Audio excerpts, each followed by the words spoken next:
और क्या कर रहा हूँ?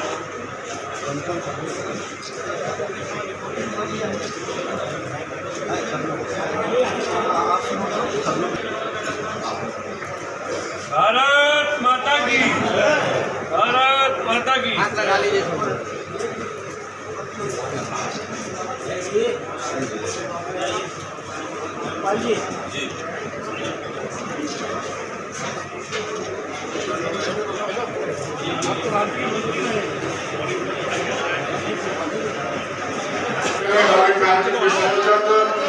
सह संयोजक राहुल जी और रोहित जी और सभी पदाधिकारी स्वागत करते हुए माननीय मुख्य अतिथि का।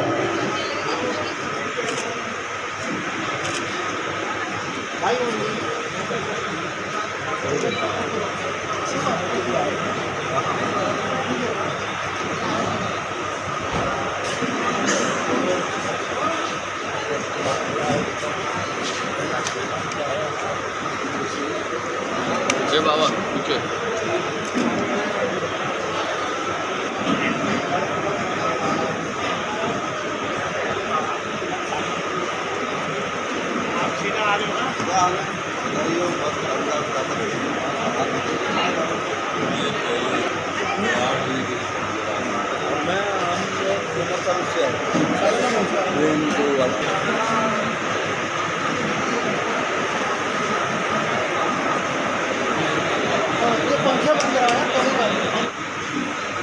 राहुल जी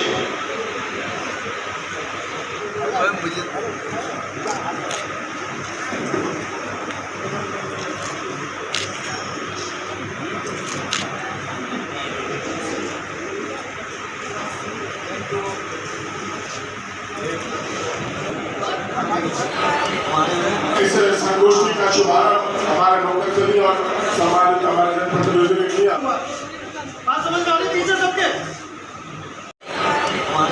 इस संगोष्ठी का शुभारंभ हमारे मुख्य अतिथि और सम्मानित हमारे जनप्रतिनिधि लेकर के मुख्य अतिथि का स्वागत करें, अभिनंदन करें। भाई भानु महाजन जी यशस्वी। उत्तर प्रदेश में गोरखपुर से कई बार विधायक रहे। इस समय राज्यसभा के सांसद, भारतीय जनता पार्टी के राष्ट्रीय महासचिव, भारतीय जनता पार्टी से की तरफ से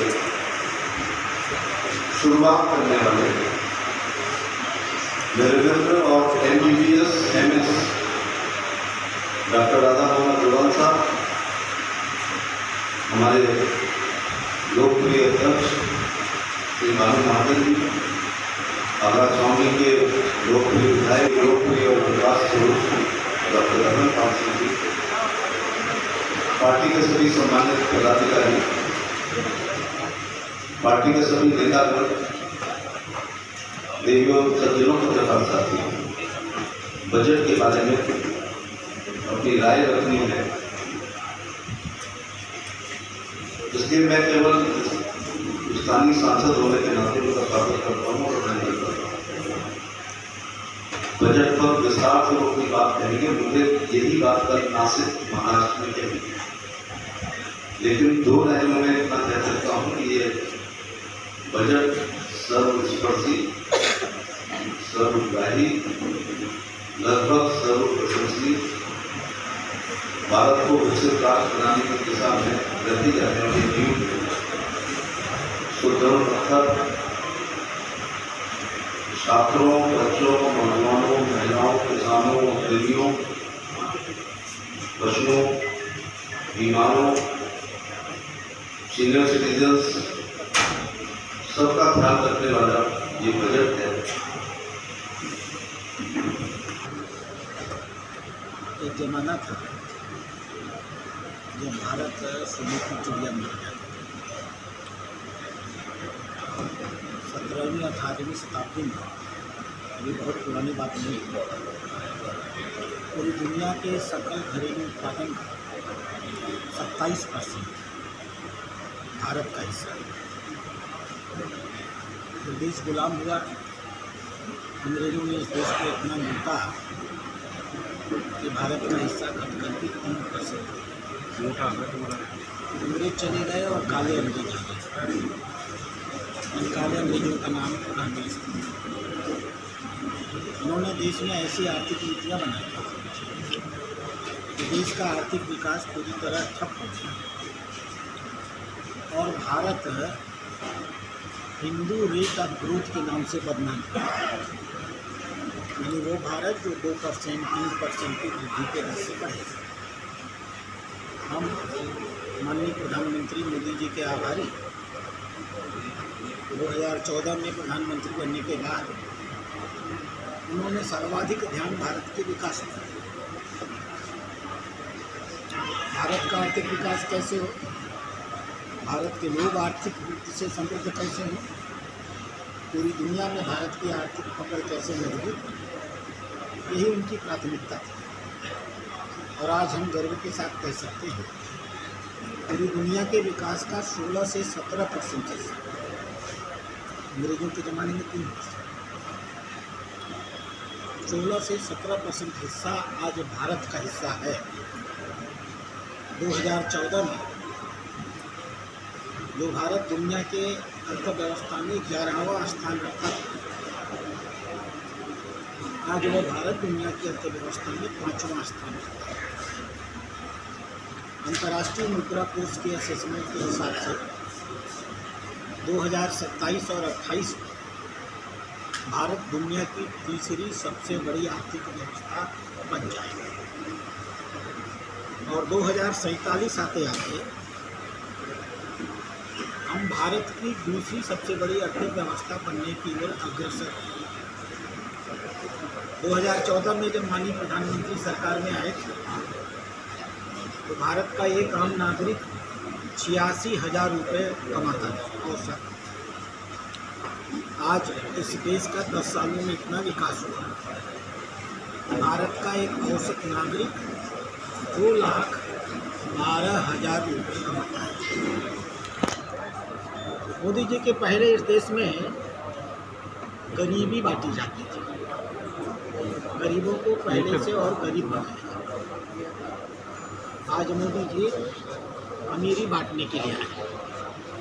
आपके पास पैसा होगा तभी पूरे देश में बांट पाएंगे। भारत का आर्थिक विकास हो, पैसा बढ़े, मन होगा तो सबको बटेगा।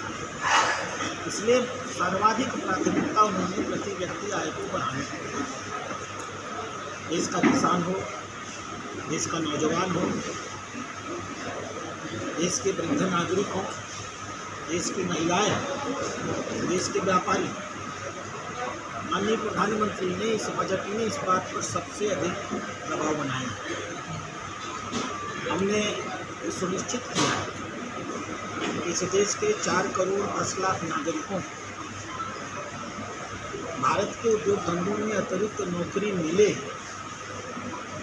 इसके लिए उन उद्योग धंधों को हम पुरस्कृत करने का काम करेंगे जो अतिरिक्त नौकरियां दें। ऐसे नौजवानों की पहले महीने की तनख्वाह का एक 15,000 रुपये तक का हिस्सा भारत सरकार की ओर से दिया जाएगा। लगातार 2 साल तक यह कंपनियां जो पीएफ जमा करती हैं, उस पीएफ का 3,000 रुपया प्रतिमाह उन कंपनियों को नहीं देना होगा, बल्कि स्वयं भारत सरकार उसको जमा करेगी। नौजवान अगर उपयोग करना चाहते हैं तो उन्हें बिना किसी कोलेट्रल के भारत सरकार की गारंटी पर 7.5 लाख रुपए का कर्ज उपलब्ध कराया जाएगा। नौजवान अगर बेहतर शिक्षा प्राप्त करना चाहते हैं, एक ज़माने में इस देश में 14-15%, 16% के शिक्षा लोन मिलता था। आज औसत शिक्षा लोन का दर 9 से 10% है। इस बजट में हमने तय किया है कि भारत के नौजवान 1 करोड़ की संख्या हमने लक्ष्य साल का तय किया है। भारत के नौजवान को 10 लाख रुपए तक का ऋण भारत सरकार की गारंटी के साथ इस 9% के ब्याज में भी 3% की छूट देकर के उपलब्ध कराई जाएगी। देश में बहुत से ऐसे व्यापारी हैं जो पूंजी के अभाव में अपना व्यापार बढ़ा नहीं पाते। हमने तय किया है कि हमारा कोई भी मध्यम और लघु वर्ग का व्यापारी अपने फर्म को बढ़ाने के लिए 100 करोड़ रुपए तक की गारंटी के साथ, मैं फिर से बोल रहा हूँ, 100 करोड़ रुपए की गारंटी के साथ ऋण की प्राप्ति कर सकेगा और इसकी गारंटी भारत सरकार देगी। गारंटी का मतलब होता है यदि किसी कारणवश उसका उद्योग सफल नहीं हुआ, उसका उद्योग बैठ गया, तो उसकी घर और संपत्ति नहीं बिकेगी, बैंक उसको वसूल नहीं कर पाएगा, भारत सरकार उस पैसे को वापस करेगी। हमने यह भी सुनिश्चित किया है और नीति बनाई है। मुद्रा लोन हमने जब से प्रारंभ किया था, इसकी लोकप्रियता बहुत अधिक बढ़ी थी। तकरीबन 45 करोड़ उद्यमियों ने, जिसमें से अधिकांश नौजवान थे, अधिकांश मध्यम वर्ग के लोग थे, 45 करोड़ लोगों ने मुद्रा से लोन लिया था।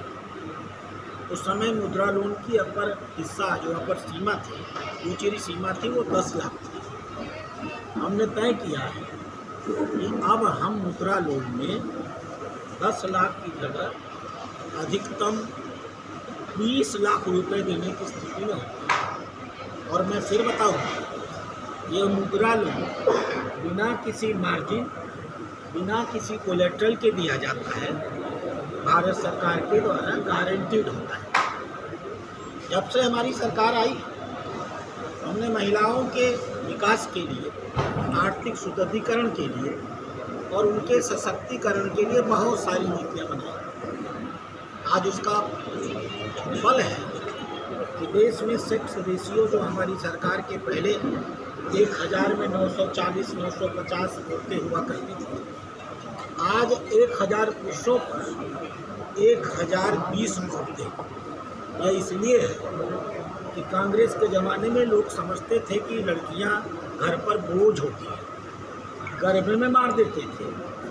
गर्भ के बाहर जब वो बीमार होती थी तो इलाज नहीं करते, सही शिक्षा की व्यवस्था नहीं करते थे। और इसलिए माननीय प्रधानमंत्री ने बेटी पढ़ाओ का आंदोलन शुरू किया, ढेर सारी नीतियां बनाई और आज हमने पुनः महिलाओं के सशक्तिकरण के लिए 3 लाख करोड़ रुपए की व्यवस्था इस बजट में किया है।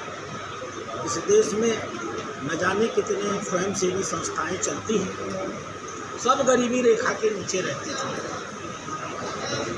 माननीय प्रधानमंत्री ने इतना पैसा इन स्वयं सहायता समूहों में दिया कि आज 1 लाख से अधिक महिलाएं, 1 करोड़ से अधिक महिलाएं लखपति दीदी बन चुकी हैं। और हमने लक्ष्य लिया है कि इस साल में हम 3 करोड़ से अधिक महिलाओं को लखपति दीदी बना करके प्रस्तुत करेंगे। महिलाओं के सशक्तिकरण के लिए हमने 15,000 ड्रोन दीदियों को प्रोत्साहित किया है और निःशुल्क प्रशिक्षण दिया है। इसका उद्देश्य यह है कि वो देश की कृषि व्यवस्था में भी सहयोग करेंगे, गांव में रह करके अपना काम नहीं करेंगे और जो अपने गांव और आसपास के खेत होंगे उनमें स्वयं कीटनाशक हो या खाद हो, उसको ड्रोन के माध्यम से डालने का भी प्रयास करें। कृषि के क्षेत्र में कांग्रेस के सरकार में किसानों को औसतन 4.5 लाख करोड़ रुपया ऋण बांटा गया था। मैं बताना चाहूँगा आपको, माननीय प्रधानमंत्री ने पिछले साल किसानों को 21 लाख करोड़ रुपए का ऋण बांटा है। कांग्रेस के बजट में किसानों के लिए जो बजट होता था उसका हिस्सा 27,000 करोड़ था। 2014-15 का बजट आप 13-14 का बजट आप देखेंगे 27,000 करोड़ रुपए की व्यवस्था थी। माननीय मंत्री जी का मैं धन्यवाद दूंगा, उनके कैबिनेट में फैसला लिया और इस साल हमने किसानों का बजट बढ़ा करके 1,52,000 करोड़, यानी कांग्रेस के बजट से पूरा 5 गुना हमने कर दिया। किसान सम्मान निधि की हमने घोषणा की और हम गर्व के साथ कह सकते हैं किसान सम्मान निधि पूरी दुनिया में अकेली ऐसी व्यवस्था है जिसमें हम किसान को 6,000 रुपया प्रति माह देने का, प्रति वर्ष देने का काम करते हैं। अभी कांग्रेस सवाल खड़ा करती है कि सरकार बचाओ बजट दीजिए। अब देखिए, उनके पास झूठ कहने के सिवाय बचा क्या है।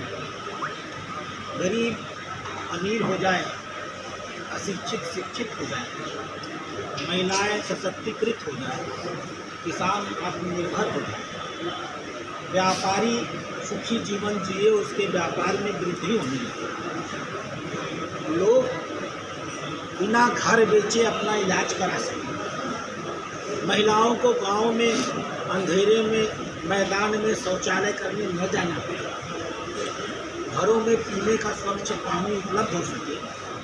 यह सब कांग्रेस की कभी प्राथमिकता नहीं रही है। इसलिए कांग्रेस परेशान है कि अगर इस देश में गरीबी ऐसे ही खत्म हो जाएगी, हमारे गरीब अगर आर्थिक रूप से समृद्ध हो जाएंगे तो वो गरीबों को भड़काएंगे कैसे?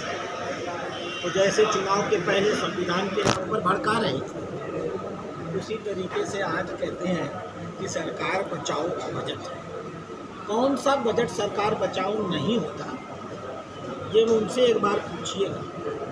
हर बजट इसीलिए लाया जाता है कि हम जनता की सेवा करें, जनता खुश हो, जनता सशक्तिकृत हो, जनता अपने आप को सरकार से जोड़े, जनता भी विकसित होगी और अगले चुनाव में वह जनता उस पार्टी को पुनः सत्ता में लाएगी। हर बजट के 2 ही लक्ष्य होते हैं, देश का विकास, देश के नागरिकों की समृद्धि और सत्तावादी दल की दूसरी बाकी सफलता। उत्तर प्रदेश इसलिए इन बातों का कोई मतलब नहीं। उत्तर प्रदेश में खींचतान चल रही है, कार्यकर्ता बेहद मायूस है इस खींचतान से। मैं यहाँ इस विषय पर बात करने आया था, बजट का विषय, और मैं बहुत कुछ उत्तर प्रदेश की राजनीति से संबंधित भी नहीं। आप माननीय मंत्री जैसे उत्तर प्रदेश की राजनीति में मेरे जाने के बाद विस्तार से बात करिए। मैं नहीं ऐसी कोई खींचतान केंद्रीय स्तर पर, दिल्ली के स्तर पर मैं ऐसी कोई खींचतान देख नहीं पाता। कार्यकर्ताओं का मनोबल बढ़ाने के लिए क्या कुछ कदम उठाए जाएंगे? कार्यकर्ताओं का मनोबल न रहा होगा।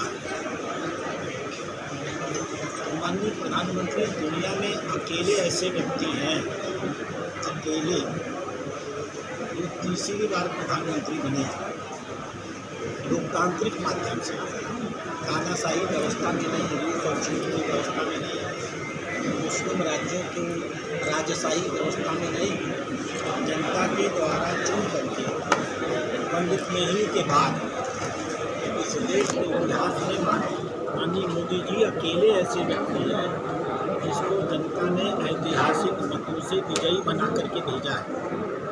यह विजय के 2 ही कारण हैं, एक मोदी जी की नीतियों में जनता का अटूट विश्वास, और 2 हमारे कार्यकर्ताओं का माननीय प्रधानमंत्री और माननीय संगठन के प्रति संपूर्ण समर्थन और निष्ठा। इसलिए मैं इस बात को नहीं मानता कि हमारे कार्यकर्ताओं का मनोबल टूटा हुआ है। मनोबल टूटे हुए लोग ऐसा ऐतिहासिक विजय नहीं देते। हम अपने कार्यकर्ताओं के हृदय से आभारी हैं। अगला राष्ट्रीय अध्यक्ष कौन बनेगा? यह आज का विषय नहीं है। कौन बनेगा जब माइक पर बताने का भी विषय नहीं। एयरपोर्ट बनने के लिए, सिविल इनक्लेव कहो, बनने के लिए जितनी ज़मीन की ज़रूरत है उसका अधिग्रहण पूरी तरह हो चुका है। किसानों को सर्किल रेट का 4 गुना पैसा उनके खाते में दिया जा चुका है।